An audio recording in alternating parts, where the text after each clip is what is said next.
Mateus capítulo 4, versículo 3, a Bíblia vai nos dizer, acompanhe comigo.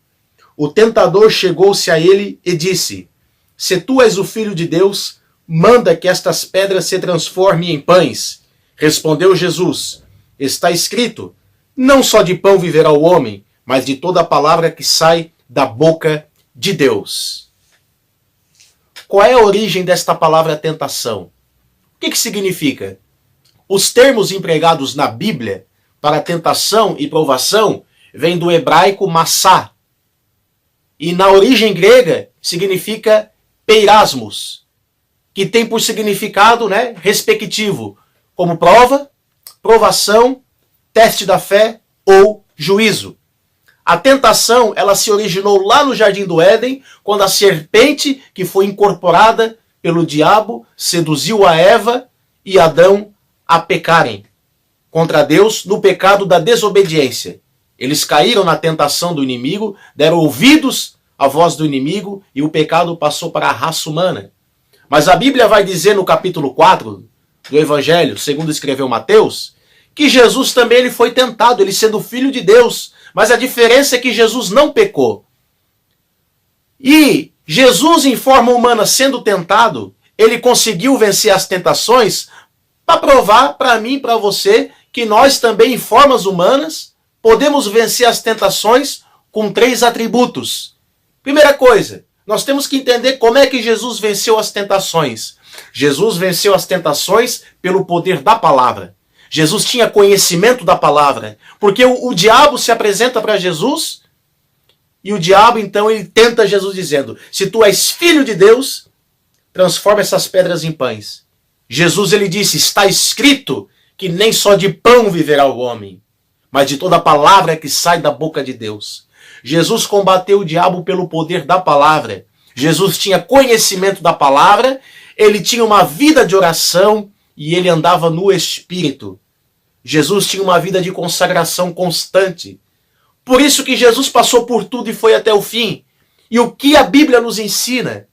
Se nós, seres humanos, imperfeitos e falhos, usar esses atributos da palavra, da oração, do jejum, nós vamos conseguir vencer as tentações. Aí nós vamos ler o versículo 5. Acompanhem comigo na tela.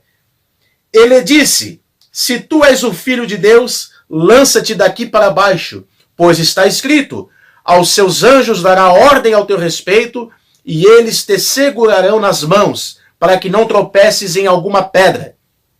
Respondeu-lhe Jesus: também está escrito: não tentarás o Senhor teu Deus. Ao observar este termo, esse texto, nós vamos ver que o diabo também usou a palavra de Deus. E Jesus também usou. E qual dos dois estava certo? É lógico que era Jesus. Mas por que o diabo estava errado e Jesus estava certo, se ambos usaram a Bíblia? O nosso adversário usou o texto do Salmo 91 para tentar Jesus. E Jesus também usou a palavra dizendo: está escrito que não tentarás o Senhor teu Deus. Qual é a diferença disso?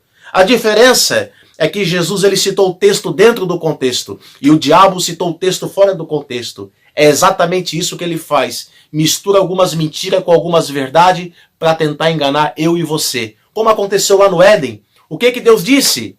Não comerás do fruto daquela árvore, porque o dia em que comer, certamente morrerás. Quando o diabo se apresentou para Eva, o que o diabo disse? Ele misturou algumas mentiras com algumas verdades. Como? A verdade que o diabo disse na serpente, incorporado na serpente para Eva, foi que se ela comer do fruto, ela vai ser igual a Deus. E realmente era verdade. Porque Deus conhecia o lado bom e o lado ruim. E quando ela comeu o fruto, ela conheceu o lado bom e o lado ruim. Ambos os dois tiveram o conhecimento do bem e do mal. E a mentira que ele falou é que se eles comessem do fruto, eles não iam morrer. E Deus disse: vai morrer. Certamente, se comer esse fruto, morrerás. E o homem, então, passou a ter um estado de vida limitado. Se Deus fez o homem para ser eterno. Então, a tentação hoje passou para toda a raça humana. Todos nós somos tentados. O próprio Jesus foi tentado, mas ele não pecou. Mas ele deixou exemplos para nós, para mim e para você, vencer as tentações. Pelo poder da palavra, da oração e do jejum. Deus abençoe a todos e até o próximo vídeo.